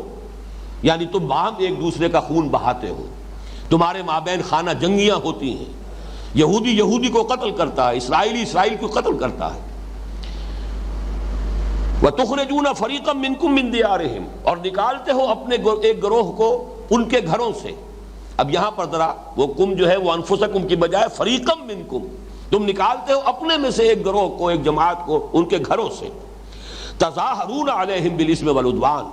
اور ان کے خلاف جتھا بندی کرتے ہو گناہ کے ساتھ اور زیادتی کے ساتھ۔ اسم کہتے ہیں کسی کی حق تلفی، اور عدوان ہے کسی کے حق پر چھاپا ڈالنا، دست درازی کرنا۔ یہ گویا کہ گناہ کے دو پہلو ہو گئے۔ ایک گناہ وہ ہے جس میں تقصیر کا پہلو ہے، آپ پر کوئی ذمہ داری تھی آپ نے ادا نہیں کی، یہ اسم ہے۔ اور ایک یہ کہ آپ نے کسی کا حق تلف کیا، کسی کے حق پر دست درازی کی ہے، چھینا جھپٹی کی ہے، یہ عدوان ہے۔ تظاہرون علیہم بالاسم والعدوان، تم گناہ اور زیادتی کے ساتھ ایک دوسرے کے خلاف، اپنے ہی گروہوں کے خلاف، اپنے ہی قبائل کے خلاف تم جو ہے جتھا بندی کرتے ہو۔ مظاہرہ جو ہے تظاہرون، یہ در حقیقت اپنی پیٹھوں کو جوڑ لینا۔ کہیں کوئی بڑا سخت مقابلہ ہو جائے تو پیٹھ سے پیٹھ جوڑ کر کھڑے ہو جایا کرتے تھے لوگ، تاکہ ادھر سے حملہ آور آ رہا ہے تو یہ اس سے نمٹ لے گا، ادھر سے آ رہا ہے تو وہ نپٹے گا۔ یہ ہے اصل میں کسی مقصد کے لیے اپنی پیٹھیں جمع کر لینا، جوڑ لینا۔ تو اس طریقے سے تظاہرون، زہر سے تم ایک دوسرے کے خلاف، ایک دوسرے کے اپنی قبائلی جنگوں کے اندر مظاہرہ کرتے تھے اور ان جتھے بندی کرتے تھے ان کے خلاف۔ وَإِن يَأْتُوكُمْ أُسَارَىٰ تُفَادُوهُمْ، اور اگر وہ تمہارے پاس آتے ہیں اسیر ہو کر تو اب فتیہ دے کر چھڑاتے ہو، کیونکہ شریعت موسوی میں یہ تھا کہ اگر کوئی اسرائیلی کسی دوسرے اسرائیلی کو دیکھے کہ وہ کہیں قید ہے تو اس پر لازم ہے کہ فدیہ دے کر چھڑائے۔ یہ بھی شریعت کا حکم ہے۔ اس شریعت کے حکم پر تو بڑی تم پابندی کے ساتھ عمل کرتے ہو، لیکن وہ بھی تو شریعت کا حکم تھا کہ مت ایک دوسرے کو قتل کرو، وہ بھی تو شریعت کا حکم تھا کہ مت ایک دوسرے کو ان کے گھروں سے نکالو۔ وہ دو حکم جو ہیں وہ تو تم نے نظر انداز کیے۔ البتہ ایک تیسرا حکم کہ اگر کہیں کسی یہودی کو، اسرائیلی کو تم دیکھ پاؤ کہ وہ اسیر ہے کہیں، اب اسیری ہوا کرتی تھی، کوئی مقروض ہے قرض نہیں ادا کر پایا تو وہ کہیں اسیر ہے تو اس کا قرض ادا کرو، اسے چھڑواؤ، تم پر لازم ہے کیونکہ تمہاری امت کا فرد ہے، لہذا تم فدیہ دے کر چھڑاؤ۔ یا یہ کہ کہیں اسی طریقے سے باہمی خانہ جنگی کے اندر کسی دشمن کے ہتھے چڑھ گیا کوئی اسرائیلی، وہ میں اس کا تاریخی پس منظر بھی آپ کے سامنے عرض کروں گا کہ 3 ادوار کے حوالے سے اس کو سمجھ لیجئے کہ ہوتا کیا تھا۔ پہلی بات یہ کہ حضرت موسیٰ علیہ السلام کے زمانے میں تو آپ کو معلوم ہے کہ کوئی ایک اسرائیلی ریاست قائم نہیں ہوئی، اس لیے کہ جنگ کا موقع جب آیا تھا کورا جواب پوری قوم نے دے دیا۔ 6 لاکھ افراد تھے، حالانکہ ایکسوڈس جو ہے، بک آف ایکسوڈس، کتاب الخروج یا سفر خروج جو تورات کی ہے، اس میں گنتی دے رکھی ہے، 12 قبیلے، اتنے مرد، اتنے عورتیں، اتنے بچے فلاں قبیلے کے، اتنے مرد، اتنی عورتیں، اتنے بچے فلاں قبیلے کے۔ تو 6 لاکھ افراد تھے 12 قبیلوں کے۔ لیکن یہ کہ جب حضرت موسیٰ علیہ السلام نے فرمایا، حکم دیا کہ اب اللہ کا حکم ہے جنگ کرو، پوری قوم نے کورا جواب دیا، فَاذْهَبْ أَنْتَ وَرَبُّكَ فَقَاتِلَا إِنَّا هَاهُنَا قَاعِدُونَ۔ موسیٰ تم جاؤ، تمہارا رب جائے، تم قتال کرو، ہم تو یہیں بیٹھے۔ حضرت موسیٰ علیہ السلام پر شدید بیزاری طاری ہوئی، اور یہ واقعہ یہ ہے کہ وہ موسیٰ جس نے ایک اسرائیلی کی محبت میں اور اس کی مدد کرتے ہوئے ایک قبطی کو ایک گھوسا لگایا تھا اور وہ اس کی جان نکال دی تھی، یہ سورہ قصص کے اندر پورا واقعہ موجود ہے کہ ایک قبطی جو تھا، اصل مصری، قوم فرعون کا فرد، اور ایک اسرائیلی محکوم فرد، ان دونوں کے درمیان جھگڑا ہو رہا تھا۔ اس اسرائیلی نے استغاثہ کیا، حضرت موسیٰ علیہ السلام سے مدد مانگی، حضرت موسیٰ علیہ السلام نے اس قبطی کو ایک گھوسا لگایا ہے، فقضا علیہ، اس کی جان نکال دی۔ اتنی حمیت موجود اپنی قوم کے لیے، لیکن وہی موسیٰ علیہ السلام ہے جو کہتے ہیں رب انی لا املک الا نفسی واخی فافرق بیننا وبین القوم الفاسقین، اے رب مجھے تو اختیار ہے تو صرف اپنی جان کا ہے اور اپنے بھائی ہارون کی جان کا ہے، باقی پوری قوم کورا جواب دے رہی ہے ہم جنگ کرنے کے لیے تیار نہیں، میں کیا کروں؟ تو اے پروردگار اب ہمیں ان سے علیحدہ کر دے، میں ان ناہنجاروں کے ساتھ مزید رہنے کے لیے تیار نہیں۔ اتنی بیزاری، اگرچہ اللہ تعالیٰ نے حضرت موسیٰ کی یہ درخواست قبول نہیں کی، حضرت موسیٰ کو ان کے ساتھ رہنا پڑا، البتہ سزا یہ دی گئی فَإِنَّهَا مُحَرَّمَةٌ عَلَيْهِمْ 40 سنہ، 40 برس تک یہ ارض مقدس فلسطین ان پر حرام رہے گی۔ اگر اس وقت یہ جنگ کرتے، ابھی ہم فلسطین فتح کرا دیتے ان کے ہاتھوں اور حکومت قائم ہو جاتی، اور اگر حکومت قائم ہوتی حضرت عیسیٰ اس کے سربراہ ہوتے، جیسے کہ مدینے میں حکومت قائم ہوئی تو محمد الرسول اللہ سربراہ ہے، اور اس کے بعد جو ہے توسیع کا عمل شروع ہو گیا۔ چند سالوں کے اندر اندر پورا جزیرہ نماء عرب جو ہے زیر نگیں آ گیا، اسلامی ریاست قائم ہو گئی، انقلاب کی تکمیل ہو گئی جزیرہ نماء عرب کی حد تک، اور پھر 24 برس کے اندر اندر کہاں اٹلانٹک سے آکسس تک وہ جو اسلام کا خلافت کا نظام قائم ہو گیا۔ لیکن چونکہ حضرت موسیٰ کے زمانے میں یہ حکومت قائم نہیں ہو سکی، حضرت موسیٰ کا انتقال، حضرت ہارون، دونوں کا انتقال انہی 40 سالوں کے دوران ہو گیا، جسے یہ جو بھی صحرائے تیہ کے اندر یہ بھٹکتے پھرے ہیں اور وہاں کہیں پر ان کی حکومت قائم نہیں ہو سکتی۔ البتہ حضرت موسیٰ علیہ السلام کے جانشین جوشوا، حضرت یوشع ابن نون، ان کی سرکردگی میں پھر وہ نسل جو صحرا میں پیدا ہوئی ہے 40 سالوں کے دوران، وہ غلام قوم جو مصر میں فرائض اور ان کی قوم کی غلامی کا داغ لے چکی تھی، اس میں تو ہمت نہیں تھی کہ وہ جنگ کے لیے میدان میں آ سکتی، لیکن وہ صحرا میں جو قوم پیدا ہوئی ہے اب ان کی، وہ نئی نسل فطرت کے مقاصد کی کرتا ہے نگہبانی، یا بندہ صحرائی یا مرد کوہستانی، تو یہ صحرائی نسل جو ابری ہے پھر اس نے جہاد کیا ہے۔ لیکن یہ کہ ایک بڑی غلطی انہوں نے یہ کی کہ فلسطین کو فتح کر کے وہاں 12 حکومتیں قائم کر دی، ہر قبیلے نے اپنی علیحدہ حکومت بنا لی بجائے اس کے کہ ایک مرکزی حکومت قائم ہوتی۔ نتیجہ یہ نکلا جب 12 حکومتیں ہوں گی تو آپس میں چپقلش بھی ہوگی، کہیں نہ کہیں کوئی اختلاف بھی ہوگا، کہیں نہ کہیں کوئی جھگڑا ہو جائے گا۔ ان جھگڑوں میں پھر وہ جو آپس کے جو مشرکین آباد تھے، یہ مختلف جو قبائل تھے، پھر ان سے مدد لیتے تھے ایک دوسرے کے خلاف۔ جیسے ہندوستان میں جب انگریز آ رہا تھا تو یہی ہو رہا تھا نا، کہ چاہے مسلمان نواب تھے مختلف ریاستوں کے اور چاہے ہندو تھے، آپس کی جنگوں میں کوئی کسی سے مدد لے رہا ہے، کوئی انگریز سے مدد لے رہا ہے، اپنے کسی مقامی جو ہے دشمن کے خلاف، ہوتے ہوتے انگریزوں ہی نے پورے ملک پر قبضہ کر لیا۔ یہ کیفیت رہی ہے 300 برس تک، ان کی کوئی مرکزی حکومت قائم نہیں ہوئی، آپس میں لڑتے رہتے تھے۔ لیکن ہوتا کیا تھا وہ یہاں پر بیان کیا گیا، جب آپس میں جنگ ہوئی، کسی غیر اسرائیلی قوم کے ساتھ اتحاد کر کے کسی اسرائیلی قبیلے کے خلاف جنگ کی، اب ظاہر بات ہے کہ اسرائیلیوں کے ہاتھوں اسرائیلی قتل بھی ہوئے، اور وہ جو غیر اسرائیلی تھا جس کی مدد لی تھی، وہ کچھ اسرائیلیوں کو لے گئے قیدی بنا کر، اب وہ قیدی ہے اسرائیلی جو غیر اسرائیلی قوم کے قبضے میں ہے۔ اب انہیں یاد آیا شریعت کا حکم، کہ شریعت کا حکم تو یہ ہے کہ اسرائیلی اگر قید میں ہو تو ان کو فدیہ دے کر چھڑاؤ، لہذا اب شریعت پر عمل کر رہے ہیں کہ جا کر فدیے دے کر انہیں چھڑا کر لا رہے ہیں۔ یہ ہے ان کا طرز عمل کہ شریعت کے ایک حصے کو نظر انداز کیا۔ اللہ نے تو حکم دیا تھا آپس میں جنگ مت کرو، ایک دوسرے کے خلاف مت لڑو، ایک دوسرے کا خون مت بہاؤ، ایک دوسرے کو ان کے گھروں سے مت نکالو، یہ سارے احکام تو نظر انداز، لیکن ایک حکم جو ہے کہ اگر اسرائیلی کہیں پر قیدی ہو تو اسے فدیہ دے کر چھڑاؤ، اس پر عمل ہو رہا ہے پورے اہتمام کے ساتھ۔ اس کے بعد ہوا یہ کہ پھر حضرت طالوت کے زمانے میں جالوت کو جب شکست دی ہے، حضرت داؤد کی حکومت قائم ہوئی۔ یہ ان کا گولڈن ایرا ہے 100 برس کا، 16 برس حضرت طالوت کے، 40 برس حضرت داؤد کے اور 40 برس حضرت سلیمان کے۔ یہ گویا کہ یوں سمجھیے کہ اگرچہ 300 برس کا فصل ہے، لیکن یہ خلافت راشدہ کی جو 3 خلافتیں ہماری ہیں جو متفق علیہ ہیں، حضرت ابوبکر صدیق 2.5 برس، حضرت عمر فاروق 10 برس، حضرت عثمان 12 برس، یہ گویا کہ 24 برس بنتے ہیں۔ وہاں یہ 100 برس کی مدت ہے، لیکن ہے وہ 3 کا عدد موجود ہے، حضرت طالوت، حضرت داؤد، حضرت سلیمان۔ اس کے بعد کیا ہوا، جیسے کہ حضرت علی کے زمانے میں 2 حکومتیں علیحدہ ہو گئی،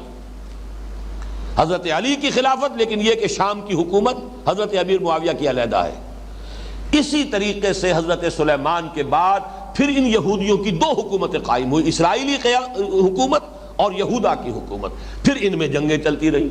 وہی کچھ ہوا ایک دوسرے، اور ظاہر بات ہے کہ پھر فلسطینی جو اور دوسری اقوام تھیں غیر اسرائیلی، ان سے ایک دوسرے کے خلاف مدد لیتے تھے، پھر بھی وہاں پر بھی یہی ہو رہا ہے، یہاں تک کہ عین حضور کے زمانے میں ہوا ہے۔ اسی آیت کے کا یوں سمجھیے ایک نقشہ سامنے آیا۔ مدینے میں آپ کو معلوم ہے کہ 2 تو تھے اصل عرب قبائل، اوس اور خزرج۔ اصل میں یہ یمن سے جبکہ وہاں پر وہ سد معارب ٹوٹا ہے اور سیلاب آیا ہے، تو وہاں سے جو عرب قبیلے نکلے ہیں تو کوئی تو چلے گئے عراق تک، کوئی شام میں جا کر آباد ہو گئے، کچھ قبیلے یہ 2 قبیلے آ کر یہ یہاں اس مدینے کی بستی کے اندر یثرب میں آباد ہوئے، اوس اور خزرج، یہ ہے اصل عرب۔ لیکن 3 یہ یہودی قبیلے یہاں پر آباد تھے، بنو قینقاع، بنو نذیر اور بنو قریظہ۔ اب اوس اور خزرج کے جو 2 قبیلے تھے، ان کی آپس میں کھٹ پٹ رہتی تھی، چپقلش ہے، قبائلی جنگیں ہوتی ہیں۔ ان میں سے 2 جو تھے قبیلے یہود کے، بنو نذیر اور بنو قریظہ، وہ اوس کا ساتھ دیتے تھے، اور ایک قبیلہ بنو قینقاع وہ خزرج کا ساتھ دیتا تھا۔ جنگ بعاث میں یہی شکل رہی، اصل جنگ تھی اوس اور خزرج کے مابین، لیکن خزرج کے ساتھ بنو قینقاع موجود ہے اور اوس کے ساتھ بنو نذیر اور بنو قریظہ موجود ہے۔ جنگ ہوئی ہے، ایک دوسرے کو قتل کیا ہے، اور ایک دوسرے کے قیدی جب چلے گئے ہیں اوس کے یا خزرج کے قید میں، اب ان کو فدیہ دے کر چھڑا رہے ہیں۔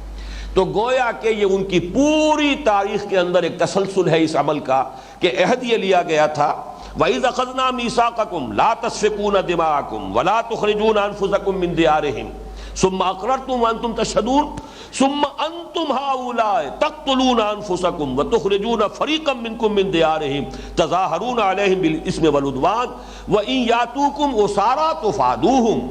اور اگر وہ قیدی بن کر آئیں تو تم انہیں لازماً فدیہ دے کر چھڑاتے ہو۔ یہ تمہارا بڑا تقویٰ ہے، بڑی دینداری ہے،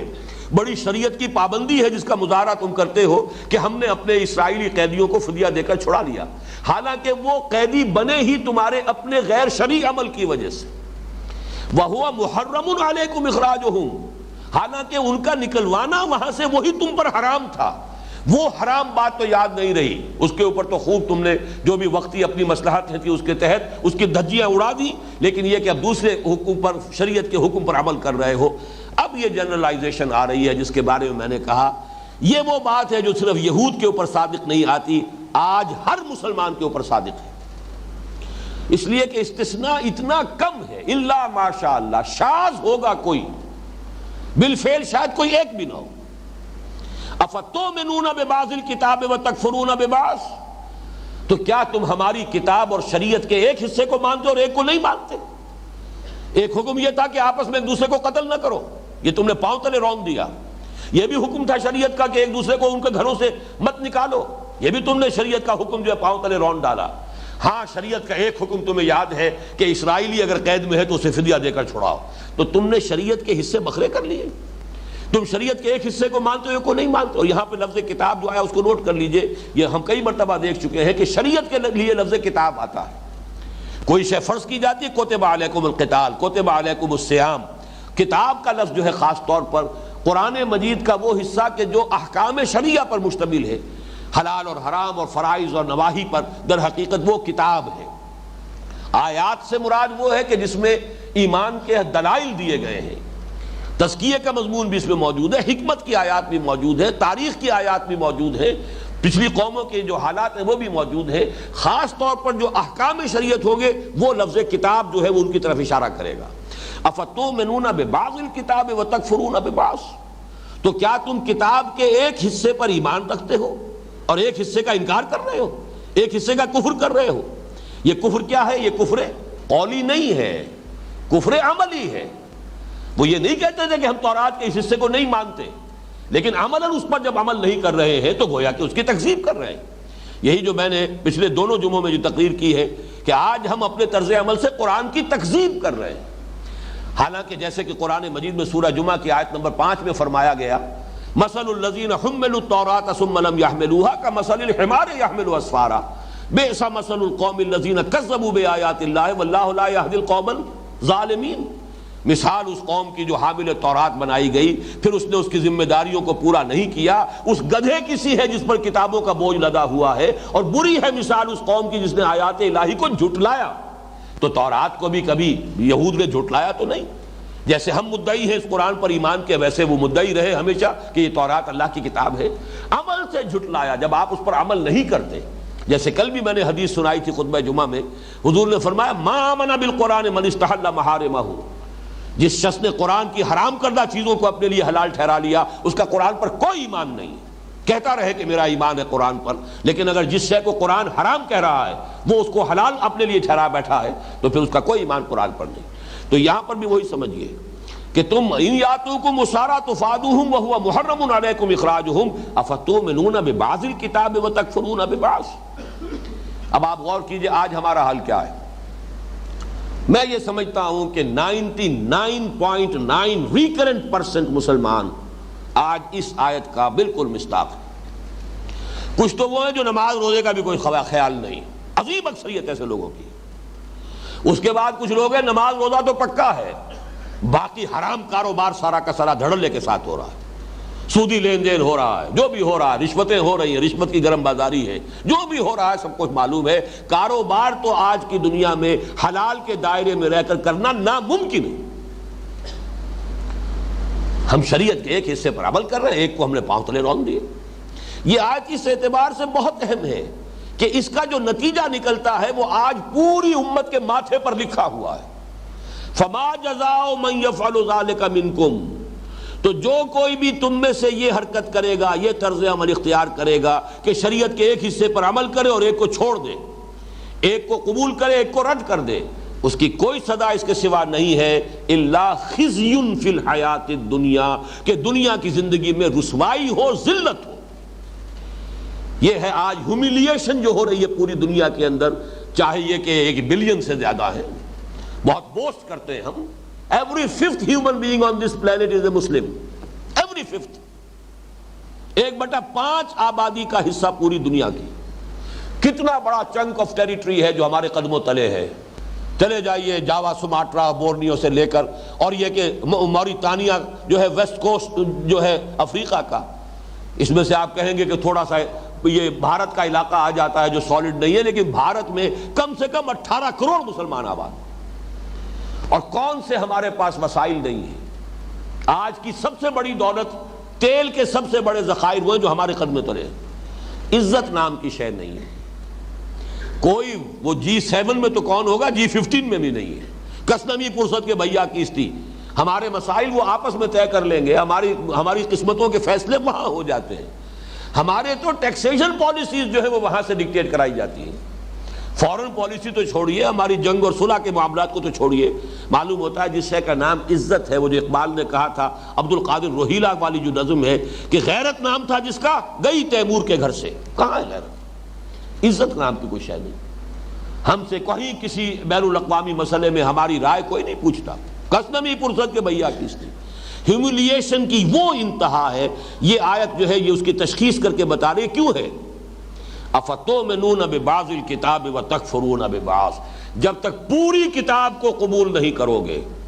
جب تک کہ وہ پورا نظام قائم نہیں کرو گے جس میں یہ پوری کتاب نافذ ہو رہی ہو، ٹیک اٹ اور لیو اٹ، کوئی مڈ وے نہیں ہے، یا اس قرآن کو مانو یا چھوڑ دو، دفع ہو جاؤ۔ اللہ تعالیٰ کو تمہاری احتیاج اور ضرورت نہیں ہے، تمہیں اس کی ضرورت ہے۔ تو یہ ہے اصل میں آج کی ہماری کیفیت، الا خزی فی الحیات الدنیا، دنیا کی زندگی میں رسوائی، بے عزتی، جو بھی پامالی ہے، جو بھی اس وقت ہیوملیشن ہے پوری مسلمان امت کے لیے، پوری، اور ان میں سب برابر ہیں اس وقت۔ کون ہے شاذ کسی کا نام آپ لیا جا سکے کہ جو واقعتاً آزاد ملک اپنے پاؤں پر کھڑا ہے، اپنی پالیسیاں خود بناتا ہے؟ ایک آدھ ہے، اکثر و بیشتر کا جو بھی حال ہے وہ آپ کے علم میں۔ فما جزاء من يفعل ذلك منكم، اور دیکھ لیجئے اسی سے جو نتیجہ نکلتا ہے، یہ صورتحال ہماری ہرگز نہیں بدلے گی جب تک کہ کم سے کم کسی ایک خطہ ارضی کے اندر دین کا پورا نظام، شریعت کا پورا قانون نافذ نہ کر دیا جائے، کہ کوئی شے مستثنا نہ ہو، زندگی کا کوئی پہلو، حیات انسانی کا کوئی گوشہ جو ہے اس سے ماورا نہ رہے، مستثنا نہ رہے، سب اللہ کے حکم کے تلے اور اس کے تابع ہو جائے۔ جب تک یہ نہیں ہوگا ہماری قسمت بدلے گی نہیں۔ میں جو پوری کتاب میری چھپ چکی ہے، سابقہ اور مسلمان امتوں کا ماضی، حال اور مستقبل، اس میں جو میں نے ایک چیپٹر لکھا ہے اللہ کا قانون عذاب۔ عذاب جو ہے دنیا میں آتا ہے قومی جرائم کے اوپر، انفرادی حساب کتاب اللہ کے ہاں ہوگا، وہ یہاں نہیں ہوتا۔ آخرت کا حساب کتاب انفرادی ہے، کلہم آتی ہے یوم القیامت فردا، ہر ایک کو اکیلے جا کر کھڑے ہونا ہوگا اس کٹہرے کے اندر، جواب دہی اپنی کرنی پڑے گی۔ دنیا میں معاملہ انفرادی محاسبہ نہیں، قوموں کا محاسبہ ہے۔ قومی جرائم کے اوپر اجتماعی سزا یہاں ملتی ہے۔ اسی لیے اقبال نے کہا ہے کہ فطرت افراد سے اغماض بھی کر لیتی ہے، نہیں کرتی کبھی ملت کے گناہوں کو معاف۔ افراد سے اغماض اس لیے کر لیتی ہے کہ وہ تو آخرت کا معاملہ ہے، وہاں آ کر ہر ایک کو پورا پورا حساب کتاب مل جائے گا، ہر ایک کا کارنامہ زندگی اس کے سامنے ہوگا۔ اقرا کتابک کفی بنفسک اليوم علیک حسیبا، لو بھائی خود ہی اپنا حساب دیکھ لو، تم ہی کافی ہو، تم ہی جمع جوڑ کر لو، کسی اور کی محاسب کی ضرورت ہی نہیں۔ لیکن اجتماعی معاملات یہاں طے ہوتے ہیں، اور وہی ہے جو ہمارے ساتھ ہو رہا ہے۔ ضربت علیہم الذلۃ والمسکنۃ وباؤوا بغضب من اللہ، میں نے اپنی اس کتاب میں یہی تو لکھا ہے۔ اس آیت کے مصداق تو آج مسلمان ہیں، یہودی تو نہیں ہے۔ یہودی کل 14 ملین ہے اس وقت دنیا کے اندر، 1.5 کروڑ بھی پورا نہیں، ہم اس سے 100 گنا ہیں، لیکن اس کا اثر، اس کا نفوذ، پوری دنیا کا مالیاتی نظام، پھر یہ کہ دی سول سپریم پاور آن ارتھ، وہ فرنگ کی رگے جہاں پنجہ یہود میں ہے وہ ان کے قبضے میں ہے۔ وہ پالیسیز ڈکٹیٹ کرا سکتے ہیں، امریکہ کو کراتے ہیں۔ کانپتا ہے صدر امریکہ کا کہ کہیں یہودی لابی جو ہے کہیں میرے خلاف کوئی اسکینڈل نہ اٹھا دے، اور ہر ایک کے خلاف اتنا مواد ان کے پاس موجود ہوتا ہے جب چاہے چٹکیوں میں اڑا دے۔ ذرا سا اگر ٹرن لے لے، بش نے ذرا سا ٹرن لیا تھا جو اس کا حشر کروایا ہے، حالانکہ اتنا بڑا ہیرو،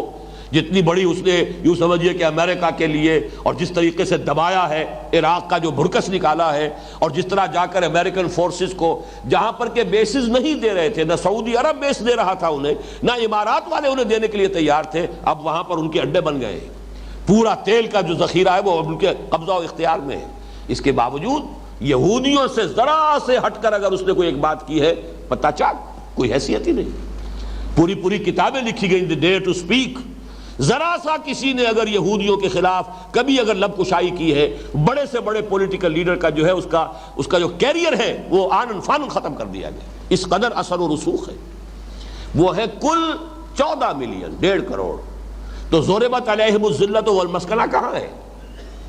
آج کا یہودی اس کا مصداق نہیں ہے، آج ہم مصداق ہیں اس کے۔ ضربت علیہم الذلۃ والمسکنۃ وباؤوا بغضب من اللہ۔